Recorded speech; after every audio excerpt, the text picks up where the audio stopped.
about think franchise deals? Were you guys surprised by anybody? I was a little bit surprised by Derrick Henry. I've heard a lot of news that that wasn't going to happen, and then That's a it very fair happened. deal. That I'm, might be I'm the best. That Go might be the ahead. best big running back deal I've seen in a while. Like I think you get. I mean, obviously Ezekiel Elliott and Todd Gurley, both were great at the respective times they got their contract, but I think you're getting from Derrick Henry 80 to 90% of that production for almost half of the cost of some of the other big name running back contracts. So I think it was a steal. The Titans, they continue to surprise me. They're always doing something that makes me think, wow, that's a good move. So I they are a honestly, very. Go ahead. Sorry. I was just going to say more of the same. Go ahead. I was gonna say they're just a very underrated organization. They always make like Facts. low key solid moves, and by doing this for Derrick Henry, it's not only good for obviously one of the best running backs in the league, but good for future running backs who really put their team on their back. So Yeah. hopefully we can start seeing a trend where running backs are getting signed after that second or third year where they're really good. Maybe Yep. say Barkley, if he has a good year this year, he could get a new contract in the offseason because it's worth it for him. They really deserve the pay. They're getting beat up on every play. And especially now with the way the game is played, they're doing way more than just running the ball. Yeah. Like Christian McCaffrey, a lot of people didn't think he deserved his contract extension, but he does so much on the field that He's it their really whole is worth offense, it for him. Yeah. So, I like what the Panthers are doing. They're, I think we're going to start seeing, more uses with running backs. So they're going to start becoming more valuable. Now, will it drive up the contracts? Because, there's not going to be very many players like Derrick Henry. And as you guys know, you can, pick up a running back in like the fourth round and have him be a very solid contributor on a good team. So, right. I don't know. I think it's still good for running backs overall because of that. There's so many of them. Maybe they'll start getting more credit and start getting more pay. Anybody were surprised to not see signed? Dak Prescott. That's the one that obviously jumps out. I think the Cowboys really fumbled that by not locking him up last year when it would have been already their salary cap and the way the revenue is going, it would have already been locked into a lower rate than what they're eventually going to get him for. I mean, obviously I'm not going to sit here and say that Dak Prescott deserves to be the highest paid quarterback in the league, which he likely would have been at the time, but the way these quarterback contracts are going, you lock up a guy for a record deal at the time, and then within 2 years, the cap has already gone up to the point where they haven't risen with that salary cap, and it's a discount. To give you an example of that, the 49ers, when they locked down Jimmy Garoppolo, he was one of the highest paid contracts in the league at the time, of all time even. And by this point now, where we're at today, his annual hit is about $28 million. And I think the max a player can get is in the 40s at this point. So we're talking about a quarterback that's locked up for over 12 to 15 million under the max. So for me at this point, if I'm a GM, I'm getting them signed on the paper, dotted line, as soon as possible, and then I'm going to let time do the rest. And if I'm wrong, I'm wrong, but that's the risk that I would take if I were a GM. See, I could agree with that, but then they kind of did the same thing with Blake Bortles, and I didn't agree with that shit at all. So, but they got him off the books when they needed to. It wasn't hard for them to get rid of him. Yeah. Yeah, I guess you got to, the way you structure the contract. Fair enough. But yeah, I cannot believe don't be doing Dak like that. No, I can't believe Dak like he's like Bortles. No, he's definitely not. He's definitely. I don't know. Sometimes he's very overrated, and sometimes he's underrated. He's got all the talent in the world, but sometimes he just underperforms. I don't know what it is. Yeah. Maybe the expectations are just too high for the Cowboys, but right. I could really see him potentially not being on the team next year because of this shit. Mm-hmm. Yeah. 100%. The franchise tag for him next year, I think, would be along like 42 mil or something like right. that. So that Steven, is it Steven Jones? Yes. Yeah, I think so. I don't know. Bill Belichick is licking his chops right now. Jerry Jones. I'm so stupid. That's Jerry Jones. Steven Jones. What the fuck? That's his son. The fuck are you talking about? But yeah, Jerry World, bro. I just think that he's never going to want to do a franchise tag that high. And then he's going to realize, oh shit, now I'm going to have to give him at least like $38 million a year. And I think he's just going to go with, it's either he's gonna have to trade someone like Zeke or DeMarcus Lawrence, or he's just gonna have to bite the bullet, let him walk away, and then just maybe trade up in the draft or something.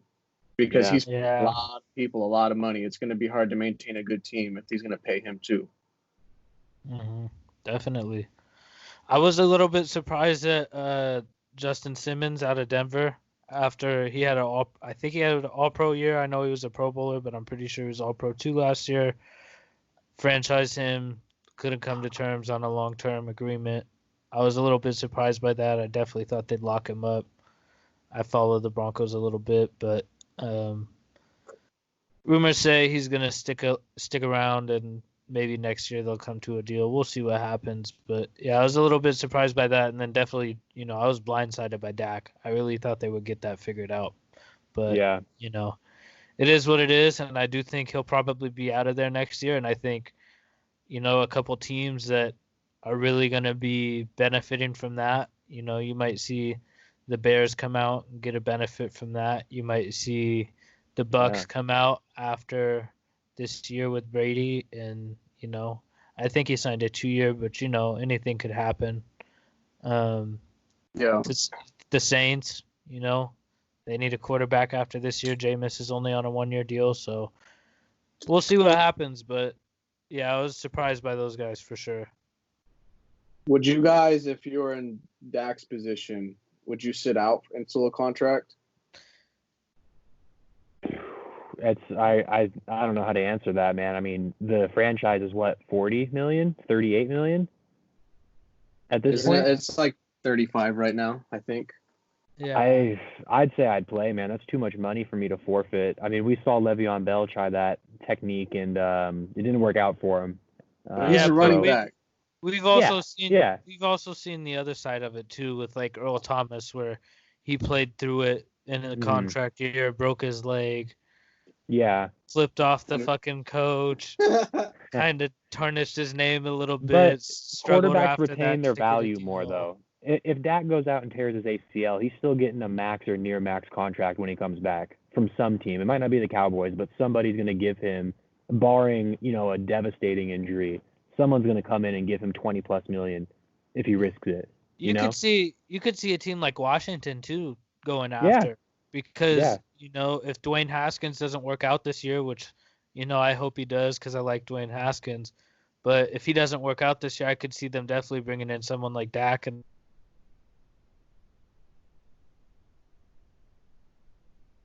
oh yeah, a lot of potential moves there. Didn't the Vikings give Kirk Cousins an extension? Yes, they did. Yeah. See, why is Kirk Cousins getting an extension? I like Kirk a lot, but come on, bro. He did lead the NFL last year in completion percentage. Let's recognize that.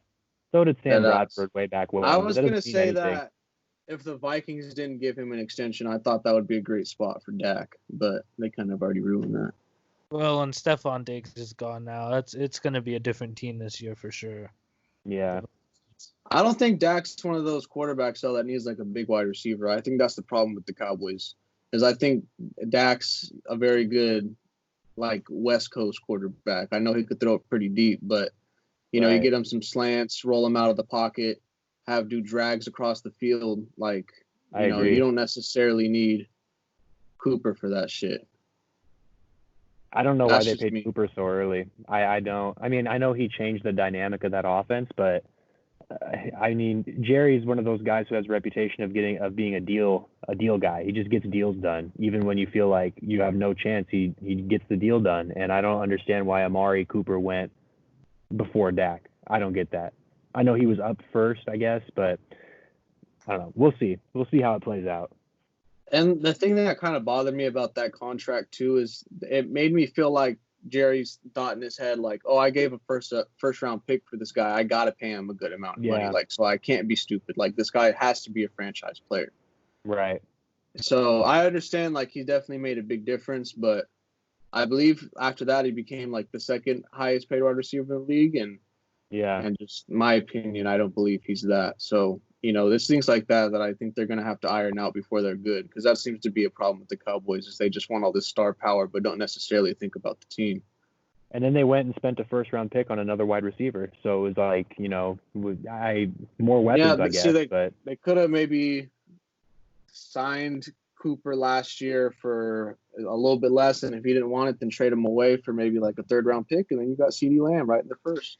See, but they couldn't have predicted they got CeeDee Lamb. Nobody thought he was going to slide to 17. No, that's true. Yeah, but fair. It was also they got lucky, and what else at that point? What else do you expect them to do? They have to take him. They can't let him slide. Because the Vikings had the next pick. So that's true. So now what I see for the Cowboys is what they've done is they've built a team to where if Dak leaves, they can get a mid-level quarterback like Kirk Cousins and succeed and go 11-5. Maybe not with Mike McCarthy, but with a decent coach, I think they could get a mid-level quarterback, and with that good offense, they can succeed. Don't sleep on McCarthy, bro. With Dak as quarterback, they're a good 9-7 team, and with Dak not at quarterback, they're a good 8-8 team. What a difference maker.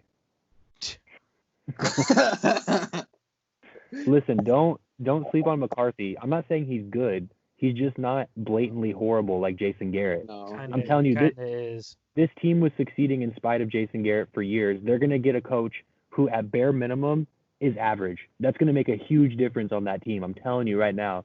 Watch out for the Cowboys this year. Bro, the Packers' first year without Mike McCarthy, their team wasn't even that much better, and they still went 14-2.